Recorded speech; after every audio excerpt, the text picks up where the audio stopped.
Hi hello welcome to Sudhi's kitchen. இன்றைக்கி நம்ம பார்க்க போகிறது ஒரு சூப்பரான பிரேக்ஃபாஸ்ட் ரெசிபி. இது வந்து மில்லட் இட்லி தோசை மாவு வந்து எப்படி ரெடி பண்ணுறதுன்னு காமிக்கிறேன்.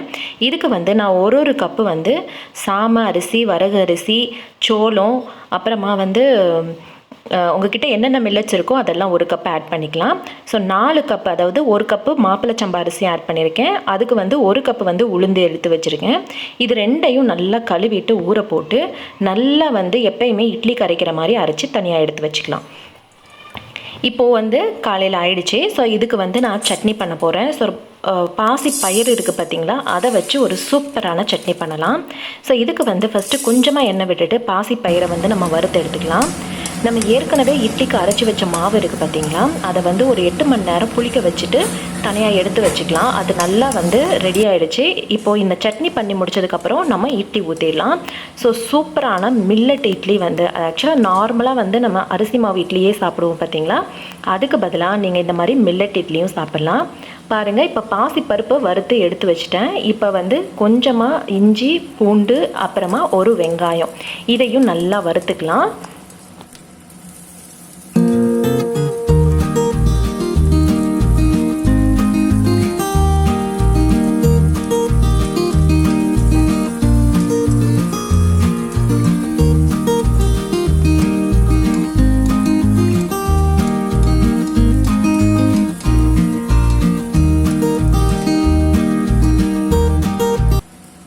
இப்போ இந்த வெங்காயம் வந்து நல்லா வறுத்ததுக்கு அப்புறமா என்ன பண்ணலாம் அப்படின்னா, உங்களுக்கு வந்து பச்சை மிளகாய் இருந்தால் பச்சை மிளகாய் யூஸ் பண்ணிக்கலாம், இல்லை அப்படின்னா இந்த வரமிளகாய் யூஸ் பண்ணிக்கலாம். அது வந்து உங்கள் காரத்துக்கு ஏற்ற மாதிரி நீங்கள் யூஸ் பண்ணிக்கலாம். நான் ஒரு 7-8 வரமிளகாய் சேர்த்துருக்கேன். உங்களுக்கு காரம் கம்மியாக வேணும்னா அதுக்கேற்ற மாதிரி சேர்த்துக்கலாம். இதில் கொஞ்சமாக புளி சேர்த்துக்க போகிறோம். ஏன் அப்படின்னா இதில் கொஞ்சம் கூட நம்ம தக்காளி சேர்க்க போகிறது கிடையாது. அண்ட் இன்னொன்று நான் என்ன சொல்லியிருக்கேன்னா, நீங்கள் எப்பயுமே பருப்பு வச்சு ஏதோ ஒரு சட்னி அரைக்கிறீங்கன்னா கொஞ்சமாக புளி சேருங்க. அப்போ தான் அதனுடைய தன்மை மாறாமல் இருக்கும். அதில் இருக்கிற நியூட்ரியன்ஸ் எல்லாமே ப்ரிசர்வ் ஆகும். இப்போ வந்து துருவி வச்ச தேங்காவையும் இதில் சேர்த்துடலாம். இப்போ இதை வந்து சேர்த்த உடனே ரொம்ப நேரம் வறுக்கக்கூடாதுங்க. தேங்காவோடைய ஸ்மெல் மாறிடும், அப்புறம் அதனுடைய இருக்க சத்துக்களும் மாறிடும். ஸோ அதனால் இதை போட்ட உடனே நம்ம ஆஃப் பண்ணிவிட்டு லேசாக கிளறிக்கலாம். இதை எல்லாத்தையும் நல்லா வந்து ஃபைனாக அரைச்சிட்டு வந்துடலாம். அரைச்சிட்டு வந்துட்டு உளுத்தம்பருப்பு, கடுகு போட்டு தாளித்து விட்டோன்னா நம்மளுடைய பாசி பயிறு சட்னி சூப்பராக ரெடி ஆகிடுச்சு. ஸோ தக்காளி சேர்க்காத சட்னி. பாருங்கள், நம்மளுடைய மாவு மில்லட் இட்லி மாவு எவ்வளோ சூப்பராக ஃப்ளஃபியாக ரெடி ஆகிடுச்சு அப்படின்னு. இது நல்லா ஃபெர்மெண்ட் ஆகிடுச்சு. இப்போ வந்து நம்ம இட்லியை ஊற்றி எடுத்துடலாம். நீங்கள் இட்லி மட்டும்தான் ஊற்றணும்னு கிடையாதுங்க. இதில் வந்து தோசை வார்த்தா கூட ரொம்பவே நல்லா கிறிஸ்பியாக வரும், ரொம்ப நல்ல டேஸ்ட்டும் இருக்கும். நம்ம நார்மலாக சாப்பிட்ற இட்லியை விட இந்த மாப்பிள்ளை சம்பா இதெல்லாம் சேர்த்ததுனால நமக்கு வந்து இன்னும் கூடுதலாக பலம் கிடைக்கும். அண்ட் இன்னொன்று வந்து வெயிட் லாஸ்க்கு ட்ரை பண்ணுறவங்க, டயட்டில் இருக்கிறவங்க கண்டிப்பாக இந்த மில்லட் இட்லி வந்து ஃபாலோ பண்ணலாம். வீக்லி 1 or 2 வந்து நம்ம இந்த மாதிரி மில்லட்ஸ் யூஸ் பண்ணி இட்லியோ, இல்லை வந்து நான் ஏற்கனவே போட்ட மாதிரி தயிர் சாதம், இந்த சாம்பார் சாதம், இந்த மாதிரி நீங்கள் ட்ரை பண்ணுங்கள். கண்டிப்பாக ஹெல்ப்ஃபுல்லாக இருக்கும். ஸோ அவ்வளோதான், வேக வச்சு எடுத்துட்டோன்னா நம்மளுடைய இட்லி ரெடி ஆகிடும். நிறைய பேர் சொல்லுவாங்க மில்லட்டில் இட்லி ஊற்றினா ரொம்ப ஒரு மாதிரி ஹார்டாக இருக்கும்னு. பாருங்கள், பட் ரொம்ப ரொம்ப சாஃப்டாக, நம்ம நார்மலாக இட்லிக்கு அரைக்கிற மாதிரி அரைச்சிங்க அப்படின்னா ரொம்பவுமே சாஃப்டாக சூப்பராக கிடைக்கும். பாருங்கள், கிறிஸ்பியான தோசையும் ரெடி ஆகிடுச்சு. இப்போ இட்லி எடுத்துட்டேன், பாருங்கள் எவ்வளோ சாஃப்டாக இருக்குன்னு பாருங்கள். தொட்டாலே உதிர்ந்துடும், அந்தளவுக்கு சாஃப்டாக இருக்குது. ஸோ நீங்கள் ட்ரை பண்ணி பார்த்துட்டு சொல்லுங்கள். இதில் வந்து நீங்கள் மில்லட்ஸ், சோளத்துக்கு பதிலாக ராகியோ இல்லை வந்து வேறு என்ன மில்லட்ஸ் வேணாலும் சேர்த்துக்கலாம். ஓகே, ஸோ பிரேக்ஃபாஸ்ட் முடிஞ்சது. அடுத்து கிட்ஸ் ஆக்டிவிட்டீஸ் பார்க்கலாம். ஸோ கிட்ஸ் சும்மா உட்காந்துருக்கும் போது என்ன பண்ணலாம் அப்படின்னா, இந்த மாதிரி பேப்பர்ஸ், கலர் பேப்பர்ஸ் ஏதாவது இருந்தால் அப்படின்னா அதை சின்ன சின்னதாக கட் பண்ணிக்க சொல்லுங்கள். அவங்களையே டியர் பண்ண சொல்லுங்கள். அப்போ வந்து அவங்களுடைய கை வந்து இந்த 2 ஃபிங்கர்ஸுமே நல்லா ஒர்க் ஆகும். பண்ணிவிட்டு ஏதாவது ஒரு ஷேப் வரைஞ்சி கொடுங்க. அதை ஒட்ட சொல்லுங்கள். ஸோ அவங்க கீனாக வந்து அப்சர்வ் பண்ணி அதை வந்து ஃபில் பண்ணுவாங்க. அது இன்னுமே ரொம்ப நல்ல ஆக்டிவிட்டி அவங்களுக்கு. மெயின்லி இந்த கேஜி ஸ்டூடெண்ட்ஸ், அதாவது ப்ரீ ஸ்கூலர்ஸ் எல்லாத்துக்குமே இந்த மாதிரி ஆக்டிவிட்டீஸ் கொடுக்கலாம். கொஞ்சம் வளர்ந்த பிள்ளைங்களாக இருந்தால் அப்படின்னா அவங்க உண்டியலில் காசு சேர்த்து வச்சுருப்பாங்க பார்த்தீங்களா, அந்த காசை வந்து எடுத்து கவுண்ட் பண்ண சொல்லலாம். எல்லாத்தையும் செக்ரிகேட் பண்ணிவிட்டு நீங்கள் கவுண்ட் பண்ண சொல்லலாம். இது நல்ல ஆக்டிவிட்டி. ஆக்சுவலாக அடிஷன், சப்ராக்ஷன் எல்லாத்தையுமே நீங்கள் இதுக்குள்ளே கொண்டு வந்துடலாம். குரூப்பிங், அந்த மல்டிப்ளிகேஷன் எல்லாத்தையுமே நீங்கள் வந்து இதில் வந்து இன்கார்பரேட் பண்ணலாம். ஸோ இதுவும் ஒரு நல்ல ஆக்டிவிட்டி. ஃப்ரீயாக இருக்கும்போது குழந்தைங்களை இந்த மாதிரி என்கேஜ் பண்ணும்போது கண்டிப்பாக அவங்களுக்கும் பொழுது போகிறது தெரியாது, ப்ளஸ் படிப்பும் ஆச்சு, ஏதோ ஒன்று கற்றுக்கிட்ட மாதிரி இருக்கும். ஸோ அதனால் கண்டிப்பாக இந்த ஹேண்ட் ஐ கோஆர்டினேஷன் இல்லை ஃபைன் மோட்டார் ஸ்கில்ஸை இம்ப்ரூவ் பண்ணுற ஆக்டிவிட்டீஸ் நிறைய வந்து குழந்தைங்களுக்கு கொடுங்க. இது ரொம்ப நல்லா ஒர்க் அவுட் ஆகும். மதியம் வந்து ஆக்சுவலாக வெள்ளிக்கிழமை அப்படிங்கிறதுனால நம்ம என்ன பண்ணலாம் அப்படின்னா, ஃபஸ்ட்டு பாயாசத்துலேருந்து ஆரம்பிச்சிடலாம். ஸோ சிம்பிளாக டக்குன்னு என்ன பாயாசம் பண்ணலாம் அப்படின்னா, அவல் வச்சு சூப்பராக பாயாசம் பண்ணிடலாம். அதுவும் 10 மினிட்ஸில் முடிஞ்சிடும் அந்த அவல் பாயாசம்லாம். ஸோ வந்து ஃபஸ்ட்டு வந்து கொஞ்சமாக நெய் விட்டுட்டு முந்திரி பருப்பு, தேங்காய், உங்களுக்கு என்னென்ன நட்ஸ் வேணுமோ எல்லாத்தையும் போட்டு வறுத்து தனியாக எடுத்து வச்சுக்கோங்க.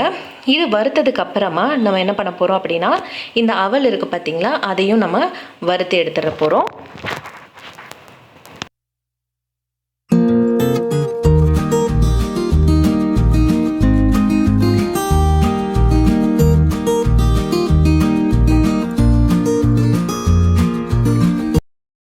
இப்போ பார்த்தீங்க அப்படின்னா நான் கிட்டத்தட்ட ஒரு 1/4 கப்பு தான் அவல் எடுத்திருக்கேன். ஸோ ரொம்பலாம் வேணாம், ஏன்னா கட்டி ஆகிடும் இந்த பாயாசம். அதனால் 1/4 கப் அவல் எடுத்து தனியாக வறுத்து எடுத்து வச்சாச்சு.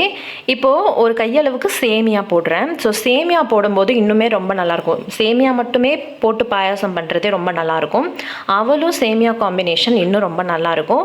ட்ரை பண்ணாதவங்களாம் ட்ரை பண்ணி பாருங்கள் கண்டிப்பாக. இதை வந்து நல்லா வறுத்துக்கலாம். அந்த கலர் வந்து நல்லா சேஞ்ச் ஆகணும். அது வரைக்கும் நம்ம வறுத்துட்டு அதுக்கப்புறமா நம்ம ஒரு 1/2 லிட்டர் பால் தனியாக எடுத்து வச்சுருக்கோம், காய்ச்சி ஆற வச்சு வச்சுருக்கோம். ஸோ அந்த பாலை வந்து நம்ம இதோடையே சேர்க்க போகிறோம். நீங்கள் பால் வந்து காய்ச்சாமல் இருந்தீங்கன்னா இந்த கேப்பில் வந்து நீங்கள் காய்ச்சி எடுத்து வச்சுக்கோங்க.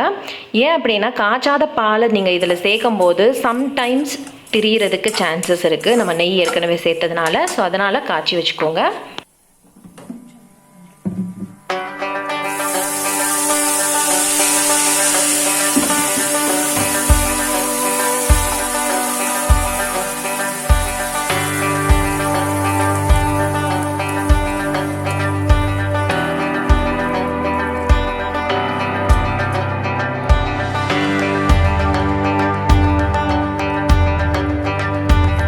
பார்த்தீங்கன்னா இந்த அவல் வந்து நல்லா பொரிஞ்சிடுச்சு பார்த்தீங்களா, அதை நல்லா அரைச்சிட்டு வந்தாச்சு. இப்போ இது சேமியா, பால் இதெல்லாம் சேர்த்துருக்கோம். இதோட நம்ம அவலையும் சேர்த்து ஒரு 5 நிமிஷம் கூட தேவை கிடையாது, ஒரு 2 மினிட்ஸ் வந்து நீங்கள் மூடி போட்டுட்டு நல்லா வேக விட்டு எடுத்திங்கன்னா சேமியாவும் ரெடி ஆகிடும், அப்புறம் பாலும் வந்து நல்லா வந்து இதோட மிக்ஸ் ஆகிடும், அவலும் வந்து நல்லா குக் ஆகிடும்.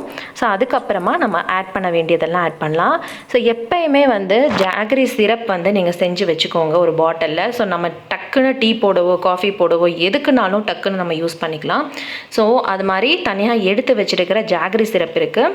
ஸோ ஃபஸ்ட்டே வந்து நம்ம வெல்லத்தை இதோட சேர்த்தோன்னு வச்சுக்கோங்க, பால் திரிகிறதுக்கு சான்சஸ் இருக்குது. அதனால் நான் ஃபஸ்ட்டு சேர்க்கலை. இது நல்லா கொதித்து நல்லா வத்திடுச்சு பாருங்கள். இந்த ஸ்டேஜில் வந்து நான் வெல்லம் சேர்க்குறேன் பாருங்கள். ஸோ நல்லா சிம்மில் வச்சுட்டு நீங்கள் வெல்லம் சேருங்க. நல்லா கொதிக்கும் போது வெல்லம் சேர்த்திங்கன்னா சில டைம்ஸ் திரிகிறதுக்கு சான்ஸ் இருக்குது. அவ்வளோதான், நம்மளுடைய சூப்பரான ஹெல்த்தியான அப்புறம் ரொம்ப ரொம்ப டேஸ்டியான ஈஸியான எல்லா விதமான பாயாசமும் ரெடி ஆகிடுச்சு. அவ்வளோதான், நம்ம ஃப்ரை பண்ணி வச்சுருக்க நட்ஸை மட்டும் இதில் சேர்த்துட்டு நம்ம இறக்கிற வேண்டியதான். ரொம்ப சிம்பிளான பாயாசங்க. நீங்கள் 5 மினிட்ஸில் பாயாசம் பண்ணணும் குழந்தைங்க கேட்குறாங்கன்னா நீங்கள் இந்த மாதிரி அவல் பாயாசம் ரெடி பண்ணிடலாம். அவ்வளோதான், இது வந்து தனியாக எடுத்து வச்சிடலாம். அதுக்கப்புறம் பாருங்கள் ரொம்ப க்ரீமியாக இருக்குல்ல, ஆனால் கொஞ்சம் நேரம் ஆனதுக்கப்புறம் அப்படியே கொஞ்சம் கட்டியாக ஆரம்பிக்கும். அந்த டைமில் நீங்கள் கொஞ்சமாக பாலோ இல்லை கொஞ்சமாக தண்ணியோ நீங்கள் சேர்த்து கொதிக்க விட்டு நீங்கள் சர்வ் பண்ணிடலாம். அடுத்து பண்ண போகிறது என்ன அப்படின்னா, இது ஒரு செட்டிநாட் டிஷ்ஷுங்க. அதாவது என்ன சொல்லுவாங்க அப்படின்னா வெண்டைக்காய் மண்டின்னு சொல்லுவாங்க. மண்டி அப்படின்னா ஒன்றுமே கிடையாதுங்க. இதில் மெயினாக நம்ம என்ன யூஸ் பண்ண போகிறோம்னா அதாவது அரிசி களைஞ்ச தண்ணி இருக்குது பார்த்தீங்களா, அதை யூஸ் பண்ணுவோம். ஸோ அதனால தான் இதுக்கு வெண்டைக்காய் மண்டின்னு சொல்லுவாங்க. வெண்டைக்காய் மட்டும் கிடையாது, நிறைய டிஷ்ஷஸ் இருக்குது இதில் மண்டி செய்கிறதுக்கு. ஸோ நான் இன்றைக்கி வெண்டைக்காய் வச்சு ட்ரை பண்ணுறேன். ஸோ கடுகு, உளுத்தம்பருப்பு, கொஞ்சமாக நல்லெண்ணெய் விட்டுக்கோங்க. கடுகு, உளுத்தம்பருப்பு, சீரகம், வெந்தயம், பெருங்காயம், கருவேப்பிலை, அப்புறமா பூண்டு, வெங்காயம் எல்லாத்தையும் போட்டு நல்லா வறுத்துடுங்க. இதுலேயும் நம்ம தக்காளி போட போகிறதே கிடையாது, புளி தான் ஊற்ற போகிறோம். ஸோ ப்ரியராக வந்து புளியை ஊற வச்சுக்கோங்க. பாருங்கள், பூண்டு போட்டாச்சு, வெங்காயமும் போட்டதுக்கப்புறமா நம்ம நல்லா வதக்கிக்கலாம்.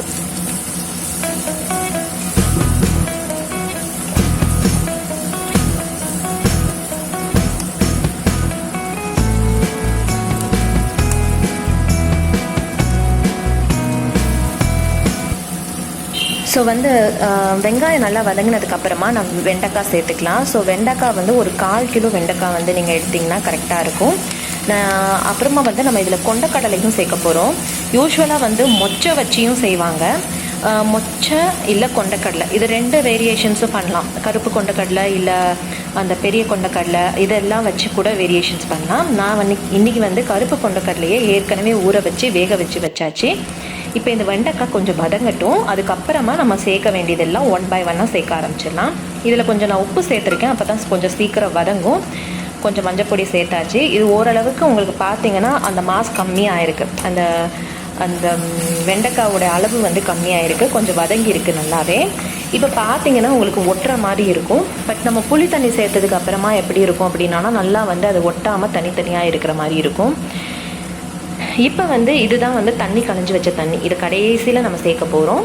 இப்போ வந்து நான் புளி தண்ணியை சேர்த்துறேன். ஒரு எலுமிச்சம்பழம் சைஸுக்கு வந்து நீங்கள் புளியை ஊற வச்சு சேர்த்துக்கோங்க. ஏன் அப்படின்னா நம்ம தக்காளி எதுவும் சேர்க்காததுனால இந்த புளி தான் வந்து அந்த அந்த டேஸ்ட்டை கொடுக்கக்கூடியது. ஸோ அதனால் ஓரளவுக்கு புளியை ஊற வச்சு சேர்த்துக்கலாம்.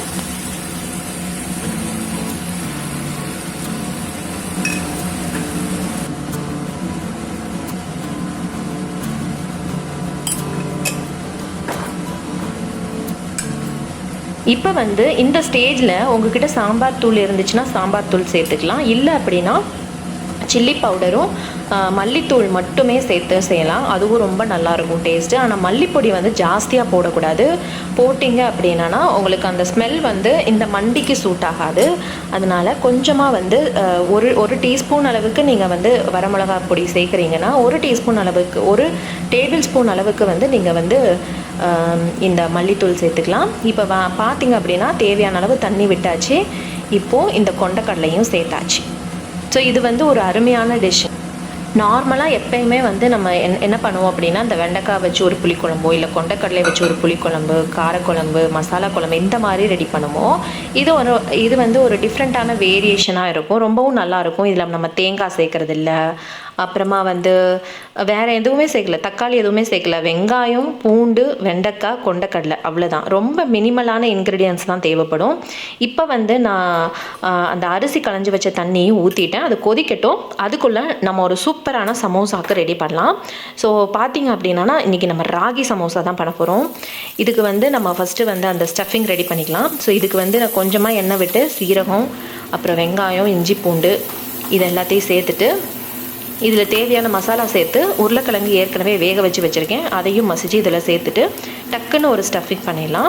ஸோ உருளைக்கிழங்கு ஸ்டஃபிங் பண்ணுறது ரொம்ப ரொம்ப ஈஸி. இதில் வந்து நான் காஷ்மீரி சில்லி பவுடர் போட்டிருக்கேன்.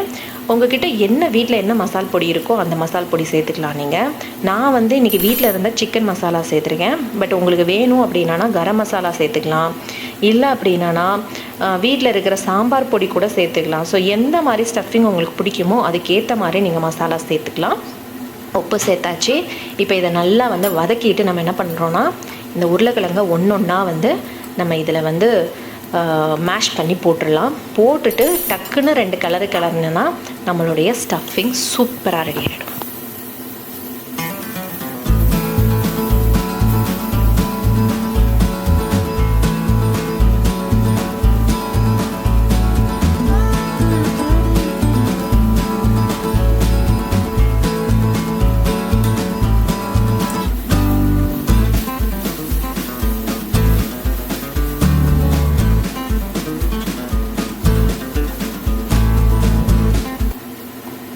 அவ்வளோதாங்க, சூப்பராக நம்மளுடைய ஸ்டஃபிங் ரெடி ஆகிடுச்சு பாருங்கள்.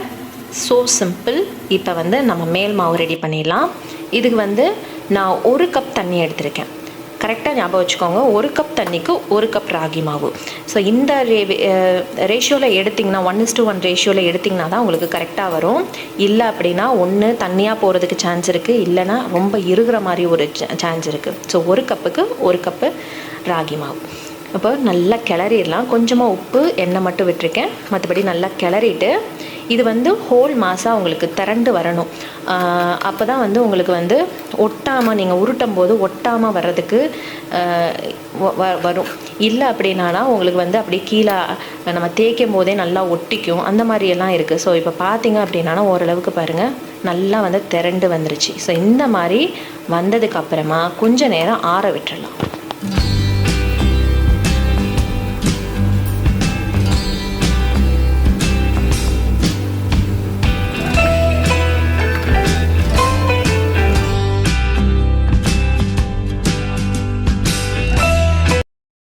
இப்போ பார்த்தீங்கன்னா மாவு கொஞ்சம் நேரம் ஆறணுன்னே, ரொம்ப நேரம் ஆற விட்டுறாதீங்க. ஒரு 5 மினிட்ஸ் வச்சா போதும் உங்களுக்கு. இப்போது ஒரு உருண்டை எடுத்துகிட்டு நீங்கள் கோதுமை மாவு டஸ்ட் பண்ணிவிட்டு நீங்கள் வந்து தேய்ச்சிருங்க. ஒரு ரவுண்ட் ஷேப்போ எந்த ஷேப்பில், இதை ஆக்சுவலாக வந்து நீங்கள் கரெக்ட் ரவுண்ட் ஷேப்பு வரணும்னா ஏதாவது ஒரு லிட்டு வச்சு நீங்கள் வந்து கட் பண்ணிக்கலாம். பட் நான் எனக்கு என்ன ஷேப் வருதோ அதெல்லாம் தேய்ச்சிருக்கேன். ஸோ இதை வந்து நல்லா தேய்ச்சிட்டு நம்ம என்ன பண்ண போகிறோம் அப்படின்னா 2ஆக கட் பண்ணிக்க போகிறோம். ஸோ மிடில் வந்து 2ஆக வந்து இப்படி கட் பண்ணிக்கிட்டோம் அப்படின்னா 2 சமோசா, ஒன்று தேய்ச்சோன்னா 2 சமோசா வரும். ஸோ கொஞ்சம் நல்லா மெல்லிசாவே தேய்ங்க. ஏன் அப்படின்னா ரொம்ப தடுசாக தேய்க்கும் போது உங்களுக்கு வந்து அந்த கிறிஸ்பினஸ் இல்லாமல் போயிடும். ஸோ அதனால் உங்களால் எவ்வளோ முடியுமோ அந்தளவுக்கு வந்து ரொம்ப தின்னாக தேய்ங்க. இதை வந்து 2ஆக கட் பண்ணிட்டேன் பாருங்கள். இப்போ வந்து இது வந்து தண்ணி தான். ஸோ தண்ணி வந்து அந்த எட்ஜஸில் வச்சு நல்லா மடக்கிட்டு ஒரு கோன் ஷேப்புக்கு கொண்டு வந்துடலாம். அப்புறமா உள்ளே நம்ம ஸ்டஃபிங் வச்சுக்கலாம். இதை வந்து அவ்வளோதான் மடக்கிட்டு இப்போ உள்ளே ஸ்டஃபிங் வச்சுட்டு அதே மாதிரி மூட போகிறோம். இப்போ பார்த்தீங்கன்னா தெரியும் இதுக்குள்ளே ஸ்டஃபிங்கு உங்களுக்கு எவ்வளோ வேணுமோ ரொம்ப வைக்காதீங்க. ஏன் அப்படின்னா இது கிளியறதுக்கு சான்ஸ் இருக்குது. நம்ம லேசாக தான் தேய்ச்சிருக்கோம், ஸோ கிழிஞ்சு போயிடும். ஸோ இந்த மாதிரி வந்ததுக்கப்புறம் மேலே இருக்கிற எட்ஜு இருக்குது பார்த்தீங்களா, அதையும் தண்ணி தொட்டு நீங்கள் நல்லா வந்து இது பண்ணிவிடுங்க. நல்லா வந்து பேஸ்ட் பண்ணி விட்டுருங்க. அவ்வளோதான் நம்மளுடைய சமோசா இந்த மாதிரி பண்ணி வச்சிடலாம். ஸோ நம்ம எப்பயுமே கோதுமை மாவில் தான் மைதா மாவில் தான் சமோசா பண்ணணுன்னு அவசியமே கிடையாது. இனிமேல் நீங்கள் இந்த மாதிரி ராகி மாவுலையும் ட்ரை பண்ணலாம்.